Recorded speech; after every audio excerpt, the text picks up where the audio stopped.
Hi friends, இன்றைக்கி நான் brain fry பண்ண போகிறேன். இது ஆட்டு மூளை. இது மாதிரி குட்டி குட்டி எலும்பெல்லாம் இருந்தால் எடுத்துருங்க, க்ளீன் பண்ணிடுங்க. இது எப்படி க்ளீன் பண்ணணும்னு நான் சொல்லித்தரேன். இது பாருங்கள், இது மாதிரி முழுசாக இருக்கும், ரெண்டு சேர்ந்து இருக்கும். நான் பிச்சு வச்சுருக்கிறேன். இதில் நடுவில் இது மாதிரி இருக்கும். இந்த நடுவில் இருக்கிறதுல இந்த ரெட் கலரில் இந்த மாதிரி வெயின் இருக்கும். இந்த வெயினெல்லாம் எடுத்துருங்க. குட்டி குட்டியாக ஊற வச்சுன்னே கொஞ்சம் வந்துடும். இந்த பாருங்க, வந்துருச்சு. இது மாதிரி குட்டி குட்டியாக இருக்கிற வெயின்லாம் எடுத்து க்ளீன் பண்ணி நல்லா மஞ்சத்தூள் போட்டு கழுவிக்கங்க. இந்த பாருங்கள், இந்த வெயின்லாம் இருக்கு இல்லையா, அதெல்லாம் இப்படி எடுத்துடணும். இந்த பாருங்கள், வருதில்ல.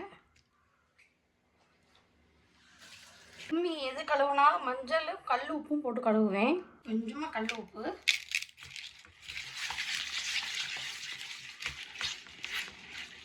பாருங்கள். இதை நல்லா கழுவி எடுத்துகிட்டு வந்துருக்கிறேன். கடாயை வச்சு நல்லெண்ணெய், சின்ன வெங்காயம் கூட போட்டுக்கலாம்.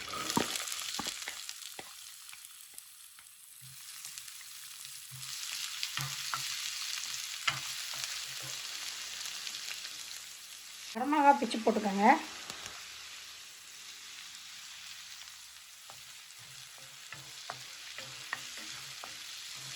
மூளையும் போட்டுங்க.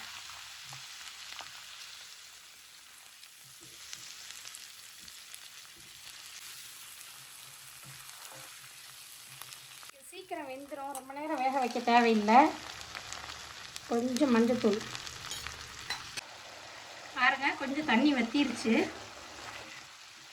இந்த ஸ்டேஜில் வறுத்து பொடி பண்ணி வச்சுருக்க பெப்பர் பொடி தேவையான அளவு போட்டுக்கோங்க.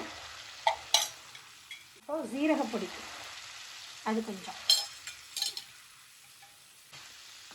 இந்த மசாலா வெந்தோடனே சிம்மில் வச்சு ஆஃப் பண்ணிடலாம். Brain fry ready. எண்ணெய் பிரிஞ்சிருச்சு. இப்போ பிரைன் ஃப்ரை ரெடி ஆயிடுச்சு.